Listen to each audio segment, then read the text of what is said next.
And in fact, that is one of the hardest things to overcome as a human, is to let yourself off the hook, because the only way you can be truly free is to be willing to learn, is to be willing to try things, to slip into that unknown space where it's uncomfortable so you can learn something differently. And as you learn that, just like riding a bike, you might fall off a couple of times, but that's the only way to riding it. Wasn't it worth it once you started riding that bicycle? Wasn't it worth all the falls? But did you tell yourself, I'm going to get on that bike and I'm going to ride it I'm going to ride it correctly the first time? No, you probably brought a lot of fears in with you. You were afraid of falling. Of course we were. We were afraid that the person holding the bike up as we were starting to pedal was going to let go. Oh my God, when they let go, what's going to happen? Well, that's kind of what happens to us even now.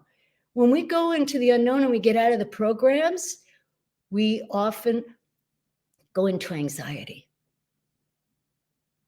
Unless it's something that we really understand, that the discomfort, the uncomfortableness is just that we're stepping out of patterns that no longer serve us. The patterns that no longer serve us, they're the patterns that we want to change. So on the other side of the paper, you have to take a negative and turn it into positive, which is what you're going to be doing in your mind every day until it sticks. Until it becomes the repetitive thought that the old belief was.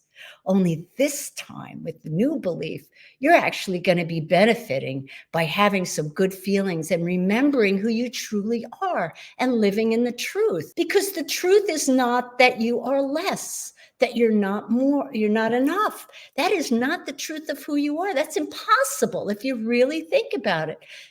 The issue is we don't question our thoughts enough, because we're not in stillness enough. We need to be quiet enough to actually hear our own thoughts, and they're not even our own, to be quite honest. They're just thoughts from the past.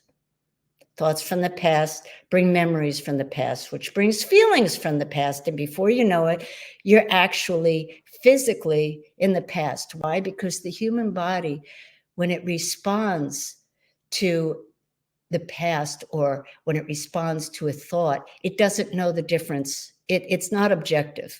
It doesn't know the difference between the past, the present, and the future in terms of how it responds. So if you think about the past, the body responds as if it's happening right now.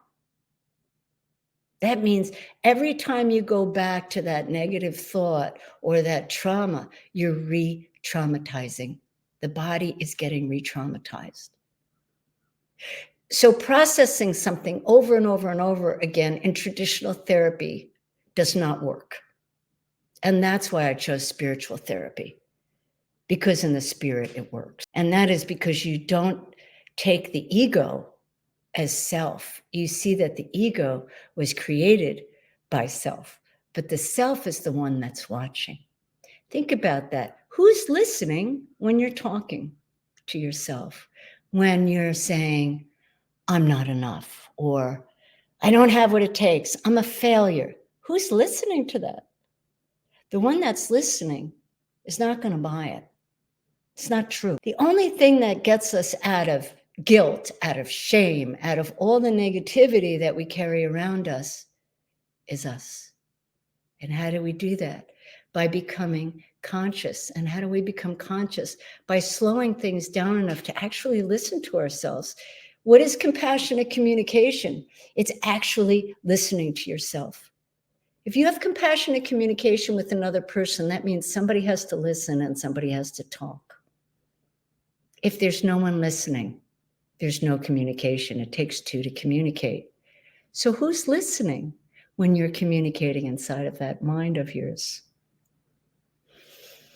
When you listen with compassion, you listen with a desire to understand. You may not agree with that person. You may feel differently. Your experience may be different. But compassionate communication means that you listen and you speak from the heart without blame.